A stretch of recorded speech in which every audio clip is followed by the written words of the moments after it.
She stood just inside the doorway, trembling, fingers curled around the plastic pregnancy test like it might vanish if she loosened her grip.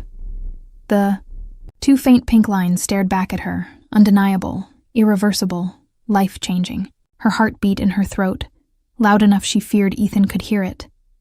He didn't look up at first. He was at his desk, pen in hand, reviewing documents like every decision in the world began and ended with him. His dark hair was perfectly styled suit jacket discarded on the back of his leather chair, sleeves rolled to his elbows in that way that made him look both powerful and unbearably human. She had once thought loving him was fate. Inevitable. Like the tide or sunrise. "Ethan," she whispered. He finally looked up. His blue eyes, once the softest part of him, were cold tonight. Detached. Busy. Important. She swallowed, stepped forward, and held out the test with both hands. "I'm pregnant." The words came out fragile, hopeful. A confession and a prayer all at once. For a moment, everything was still. Ethan's gaze moved from her eyes to the test in her hands, and something shifted in his face. Not surprise, not fear. Disgust. It was so sudden, so sharp it physically knocked the air from her lungs. "You're kidding." He pushed away from the desk, laughter short and humorless. "God, you really thought this was going to work." She blinked. "Work?" He strode toward her, hands shoved in his pockets, posture suddenly predatory. "Don't act innocent. You think I haven't seen women try this before? You were convenient, Lila, a distraction. And now you want to trap me? Secure yourself a paycheck for life?" Her stomach dropped. "That's not, I love you. Ethan, we've been together for 8 months. You told me, whatever I told you," he cut sharply, "was to keep you compliant and quiet." His voice wasn't loud, but it was razor sharp. The kind of voice that drew blood without ever needing to shout. She felt herself sway. "Ethan, please, listen." "No." He leaned in close, and she could feel the heat of him, smell the cologne she used to bury her face in. "You don't get to please anything. You think this makes you important? Irreplaceable? You think carrying a child makes you something? More than the girl who changed my sheets?" Her heart fractured cleanly. I wouldn't do that to you," she whispered, tears slipping down before she realized she was crying. "I didn't plan this. I wasn't trying to manipulate you. This is our child. Not mine." His voice was absolute.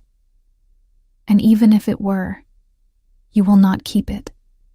She stepped back, horrified. "Ethan." He pulled out his phone. "Security.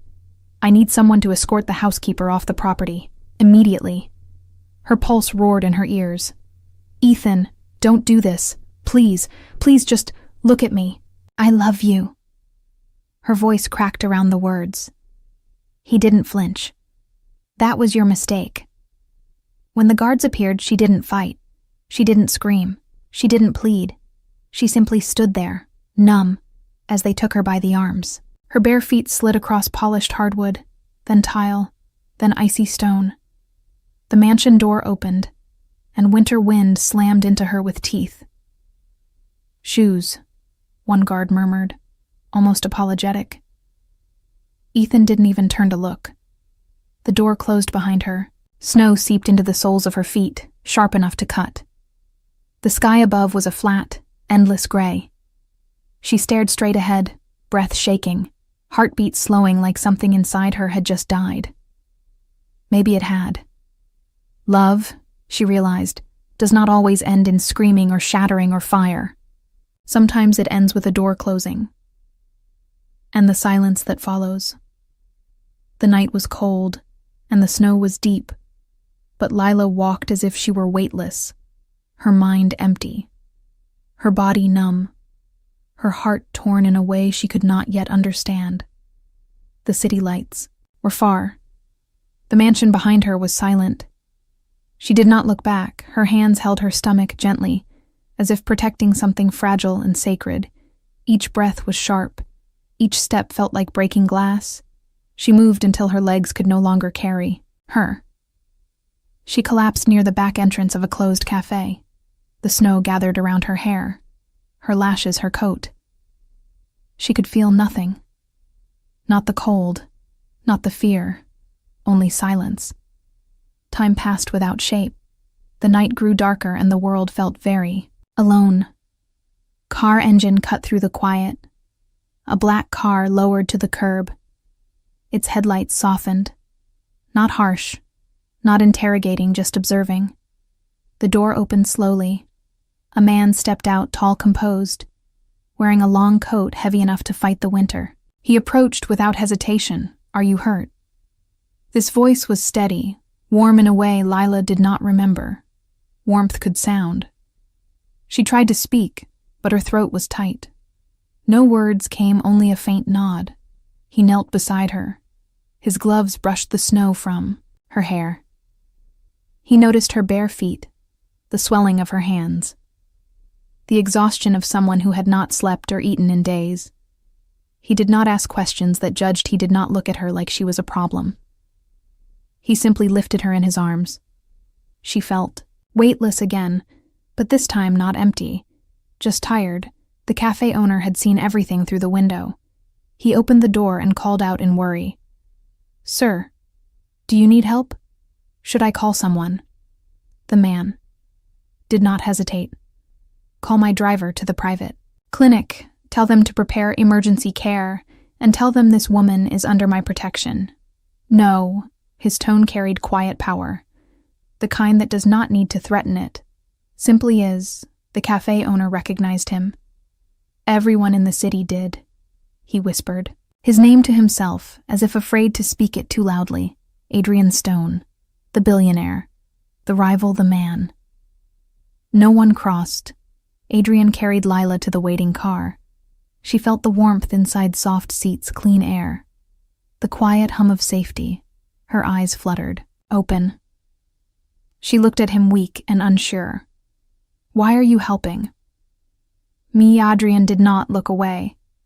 No mockery. No doubt, just truth. "Because someone should have, and because it is not too late for you." Tear slipped down her cheek. The first tear that did not burn. The first tear that did not feel like breaking in that moment. Something small. Something fragile. Something still alive inside her trembled. Hope, and hope is a dangerous seed in the heart of someone who has been thrown away. It grows into strength, and strength grows into power, and power given to the right hands can change everything. The clinic smelled of warmth and quiet. Soft lights glowed along the hallway. No harsh noises, no rushed footsteps, no cold medical judgment.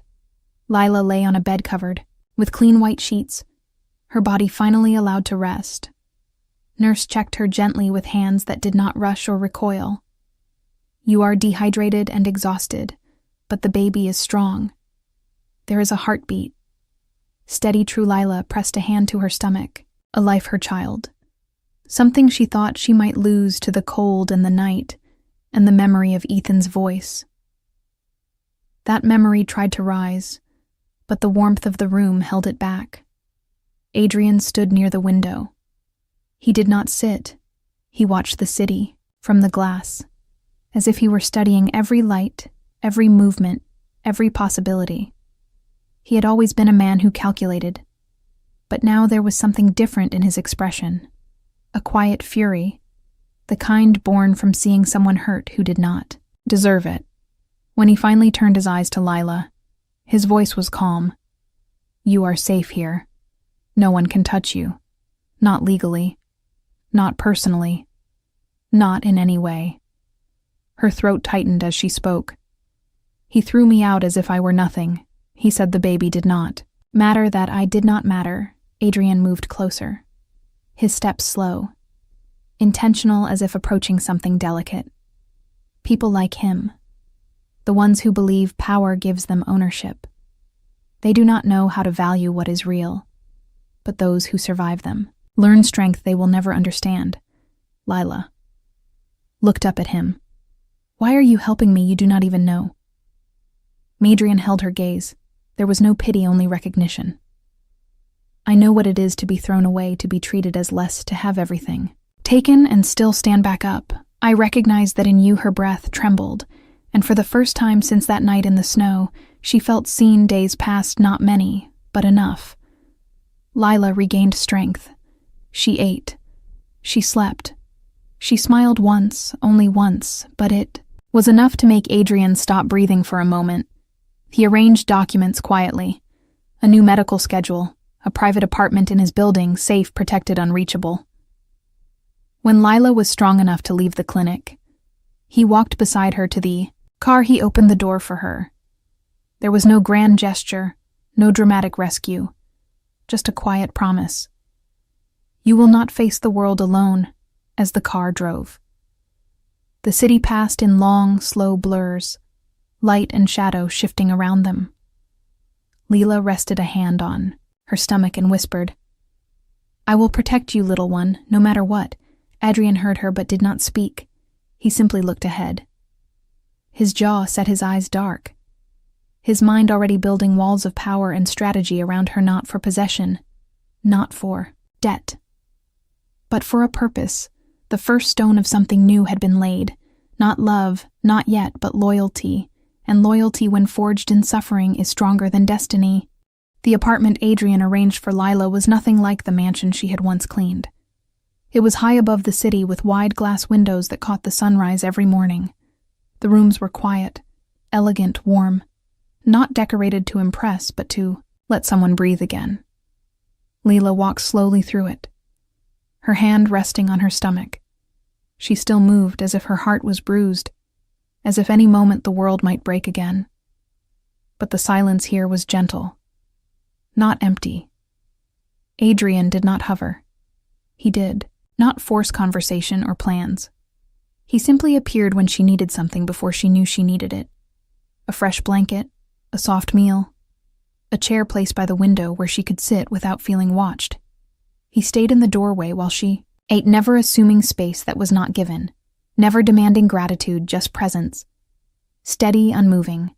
Days passed, her strength grew, her cheeks softened. The dark circles beneath her eyes began to fade. The baby grew too, every flutter a reminder that she had something to live for, something to protect, something no one could take now. And then, one evening, the quiet changed. Adrian entered the apartment with a stillness that was not calm. He carried a folder in his hand, and his eyes were the kind of dark that comes from old wounds reopening. Lila stood from the sofa, her heart quickening because she recognized that look. Danger controlled, focused. What happened? He placed the folder on the table and opened it. Inside were photographs, documents, contracts, bank transfers. Then Blackwood. All of him. The man who had thrown her away. The man who had called her nothing. Adrian spoke slowly. The company he runs is failing. His father is preparing to remove him from the board. He is drowning, and he does not even know how close he is to losing everything. Lila stared at the papers, her breath unsteady. Not from fear, but from something deeper. A quiet awakening. Adrian watched her carefully. If you choose to disappear, I will help you. If you choose to fight, I will build the ground you stand on. The decision is yours. No one will make it for you again. Lila closed her eyes. She remembered Ethan's voice when he told her she was a burden. She remembered the snow biting her skin. She remembered the silence that tried to swallow her whole. She opened her eyes again. There was no fear now. Only clarity. I will not run. Not anymore. I will rise. Adrian did not smile, but something in his chest loosened because he had seen that moment before. The exact second.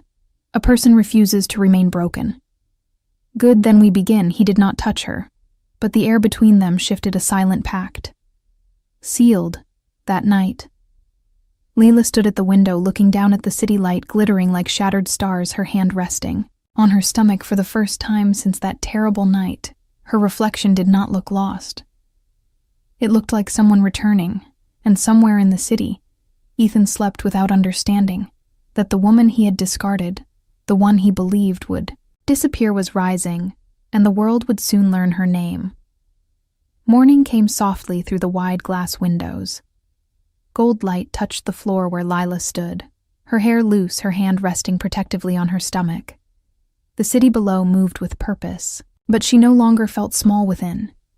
Adrian had arranged a series of quiet lessons. Not the kind found in books. These were lessons in present strategy and power. Lila met with speech coaches, posture analysts, and personal advisors not to change her but to reveal what had always been there. Strength, grace, gravity. She learned how to walk into a room and never apologize for existing, how to look someone in the eyes and not look away.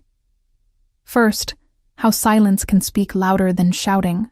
The transformation was not quick, but it was precise. Each day, another piece of her returned to her hands. One afternoon, Adrian entered the room while Lila practiced speaking with steady breath. He watched her with quiet interest, noticing the confidence that now lived. "Where fear once hid, you are ready," he said. Lila lowered her hands, ready for what? He handed her an invitation, white envelope, gold seal, a charity gala, one that Ethan would attend, one that all of high society would attend. Her pulse fluttered the memory of the study, the snow. The door closing behind her rose like a cold shadow. Adrian stepped closer, not to push, but to steady. "This is not about him. This is about you. Reclaiming the space that was stolen from you. You walk in, not to prove yourself, but because you deserve to be seen." His voice carried no doubt, only truth. And in that truth, Lila found something she had lost: her name. The night of the gala arrived. The city lights glittered against the dark sky. Cars rolled up to the grand entrance of a museum filled with music and chandeliers. Lila descended the building steps in a black gown that flowed like nightfall. Her hair swept back her shoulders, bare, no jewelry except a thin silver bracelet. Simple, powerful. Whispers followed her as she walked. Who is she? Where did she come from? How does she know Adrian Stone? Adrian walked beside her. Not in front, not behind as equals, inside the gala. The music slowed as they entered, eyes turned attention. Shifted the room, exhaled. Lila felt her heart beat steady and sure. She was no longer the girl begging in a study. She was a woman who had survived and rebuilt herself piece by piece, and then across the room she saw him, Ethan. He was speaking with investors, his posture sharp, his smile polished. But when he saw her, the mask broke. Shock, recognition. Fear, regret. He took a step toward her as if drawn without thought. But for the first time in her life, Lila did not move toward him. She stood still, head high, eyes unshaken. And Ethan understood, though. The music played softly and the lights glowed warm. He understood that the woman in front of him was not his to claim, not anymore, and never again. Then crossed the room as if the world had narrowed down to only her. The music faded. The conversations blurred. The air tightened around the moment. Lila did not move. Adrian remained beside her. Calm, composed, a quiet storm, waiting to unfold. Lila, Ethan's voice sounded cracked in a way she had never heard before. Not confident, not commanding, just desperate. He stopped a few steps away, as if afraid to get closer, or afraid to see what he had done. "You look." He struggled for the right word. Changed. Lila's eyes met his without wavering. "I am." The silence felt like a trial. Every person who had ever looked down on her, every insult whispered, every door closed, every night she cried. Alone stood behind her in that single breathe, then reached out as if to touch her arm. But before he could, Adrian shifted, not aggressively, not possessively, just enough to place himself subtly between them. Methan's jaw clenched stone. "You brought her here." Adrian's voice was steady. "She came because she has the right to stand in any room she chooses." Ethan laughed, a hollow sound. "So this is your revenge. You take my company. And now you take." Her Lila stepped forward on her own. "Ethan, look at me." He truly did. For the first time since the night he threw her out, you did not lose me because someone took me. You lost me because you believed I was nothing." The words hit him harder than any shouted accusation, because they were truth. And truth cuts deeper than anger. Ethan's eyes moved to her stomach, the soft curve beneath the gown. His voice shook. Is the child Lila felt every memory. At once the study, the cold, the snow, the door closing. A single breath and she answered. Yes, something shattered in Ethan's expression. Regret, anger, grief, confusion, all at war in the space behind his eyes. I thought I was told. Lila's voice was softer than before. Not kind, not forgiving, just honest. What you thought did not matter, what you chose did, then reached out again. But this time his hand trembled. Lila, please, I can fix this. I can be different, I can try, just give me a chance to be a father.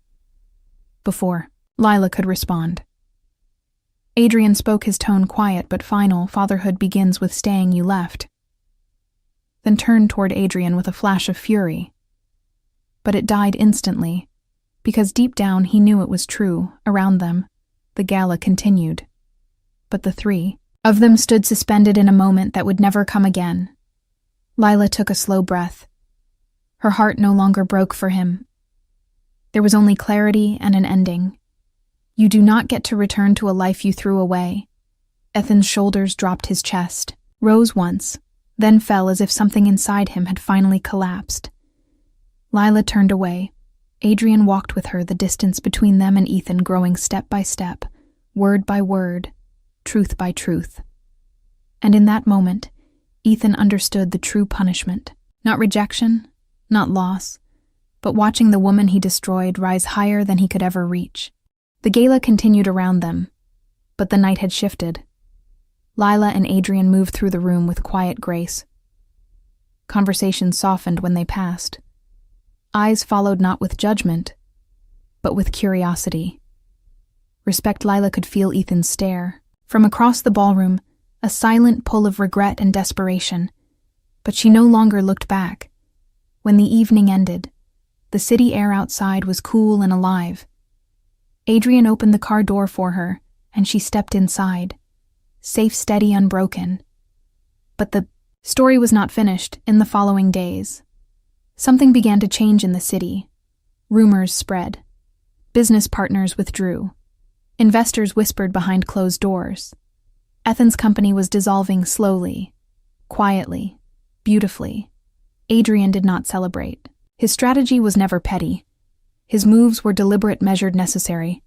Lila watched him from across the conference room one morning as he spoke to his board. He stood with the calm of a storm that did not need to raise its voice to be feared. She admired his restraint, his focus, the way he could turn silence into authority. When the meeting ended, he approached her. You handled last night with strength. She shook her head gently. I simply stood. You stood after being broken. That is strength. His words did not comfort. They recognized later that week. Lila attended a charity committee meeting. Women from influential families sat around a polished table. Their smiles carefully sharpened their voices. Sweet but full of hidden edges, one of them leaned forward, her tone light. Her gaze pointed. You are very fortunate to have Mr. Stone take an interest in you girls like you. Rarely rise without help. Silence fell a test. A challenge. Lila lifted her chin. Not defensive, not angry, just true help does not diminish worth, and rising does not require permission. The room shifted, small, subtle, but real. The woman looked away, and Lila understood something new. Power is not always loud. Sometimes it simply does not bend. When she returned to the apartment that evening, Adrian was waiting by the window, the city lights behind him. He turned when he heard her footsteps. Ho was the meeting. She gave a soft, almost smile. They learned my name today. Adrian nodded once good, but the moment of peace did not last. Long a knock came at the door, firm, unmistakable. One of Adrian's security team entered. Sir, you need to see this. He handed Adrian a tablet. Lila stepped closer. The screen displayed a photo, grainy, taken from a distance. Lila walking into the clinic. Months ago, Noticeably pregnant alone, beneath the photo was a headline forming in real-time whispers in the medical circle. Confirmed secret pregnancy scandal connected to Blackwood family. Lila felt her breath leave her not from fear, but from recognition, then was fighting back. Adrian's jaw tightened. Not in panic and calculation, he looked at Lila. This is where the real war begins, but you are not the girl who was thrown into the snow. Lila placed a hand on her stomach, her voice calm, steady, unchanged. Then, let him come. Because this time she was not alone. And she did not break anymore. The next morning, the city woke hungry for scandal. News channels whispered stories without names. Blogs hinted at secrets. Social feeds spread rumors like wildfire. Lila watched quietly, her hand resting over the life she carried, her heart steady in a way she did not recognize. At first, it was strength. The kind that is born only after surviving everything meant to destroy you. Adrian stood beside her, reviewing messages from his legal team. His presence was calm, unshaken, his voice low but certain. Ethan is trying to regain control by using your name. If he can convince the world that you are unstable or dishonest, he thinks he can erase what he did. Lila's eyes stayed on the screen, the grainy photo, the words, the lies. She was not afraid, only tired of silence. Then let the world see the truth. Rangan looked at her and understood she was not asking for protection. She was asking for a platform. He made one call, just one, and the world began to shift. By evening, an interview was arranged not with sensationalized media, not with gossip outlets, but with a respected journalist known for exposing the powerful. The studio was quiet. Soft lights. No audience, only truth. Waiting in the air, Lila sat with her shoulders straight, not fragile, not timid. Her hands folded gently over her stomach. The interviewer began slowly. Is it true? You were in a relationship with Ethan? Blackwood, Lila breathed once steady yes. Were you forced out of his home? Were you pregnant at the time? Her voice did not shake. I am still pregnant. The room felt like it inhaled. But Lila did not rush. Her words were slow, clear, deliberate, the kind of voice that builds truth, brick by brick. He accused me of trapping him, he said. My child did not matter. He said I did not matter. He had me removed from the house in the snow with no shoes, no money, and nowhere to go. The interviewer did not interrupt, did not pity, just listen. Lila continued. I survived because someone chose to help instead of turn away, and I will not let this child be born into shame. I will not raise them in silence.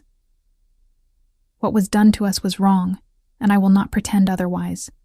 Her words moved like quiet fire, controlled, but unstoppable. When the interview aired, the world paused. People who had been silent began to speak. Former staff, medical workers, drivers, neighbors, each person confirming the truth piece by piece. And Ethan, who had believed the world would bend for him, watched the narrative slip from his hand. She saw comments he could not erase, voices he could not silence, support growing for the woman he once threw away. And for the first time, true fear crept into his chest. Not fear of losing power, but fear of being seen exactly as he was. Meanwhile, Adrian stood behind Lila as she watched the broadcast, his presence firm, unmoving. You did this, not me, he said quietly. Lila exhaled slowly, not in relief, but in readiness. This was not the end. This was the beginning, because truth is not the final blow. It is the first one. The interview spread faster than anyone expected. Not because of scandal, but because of the quiet strength in Lila's voice. People listened. Women whispered her name with recognition. Men watched, and shifted uncomfortably. The world does not forget a truth spoken without trembling. Ethan tried to reply, first with denial, then with anger, then with carefully crafted statements from lawyers. But every word sounded hollow, empty, late. His father called. An emergency board meeting. Voices rose behind closed doors. Investors shouted about reputation and liability, and Ethan realized too late that power is not something you own, Power is something you are trusted with. And he had broken that trust, but rage does not fade when cornered. It changes shape one evening. As Lila returned from a doctor's appointment, the lobby lights flickered softly. Adrian had security escort her upstairs, his eyes sharper than usual, his voice quieter than calm. Ethan is trying to make contact. Lila's breath tightened, not in fear, but in anticipation. That night there was a storm outside. Rain struck the windows like impatient fingers. Lila sat in the living room, her hands on her stomach listening to the soft hum of the city below, when suddenly the security monitor lit up. The front entrance, Ethan soaked from rain, eyes wild, voice hoarse, speaking to the guards who did not move. "I need to see her. I need to see her. You do not understand. I have something to tell." Adrian stepped beside Lila. He watched the screen without blinking his expression. Unreadable, Lila spoke first. "Let him up." Adrian did not argue. He only signaled to the guards and waited. The elevator doors opened slowly. Ethan stepped out. Rain dripping. From his clothes, he looked nothing like the man who once threw her out. He looked smaller. Emptier. When his eyes found Lila, his breath broke not from exhaustion, but from finally seeing the cost of his choices. "Lila, please listen." She did not stand. She simply looked at him steady whole. Ethan swallowed hard. "I was told the child was not mine. I was told you were using me. I was told to protect myself." His voice cracked. "I believed them. I believed lies because they were easier than loving someone all. The way I thought I had time to fix things later. I thought you would wait. I thought you would still be there." The storm outside rumbled a distant echo of something ending. Lila's voice was gentle, not cruel, not forgiving, just truth. "You left that, is what remains." Ethan's shoulders shook. He took one step, then another. But Adrian moved with the kind of stillness that held entire consequences. Stopped, his voice shattered into pieces. "I know I cannot undo what I did, but please let me be in the child's life. Let me try to be better now. Do not let the world remember me, only by my worst moment. I am begging you." Lila closed her eyes for a long moment.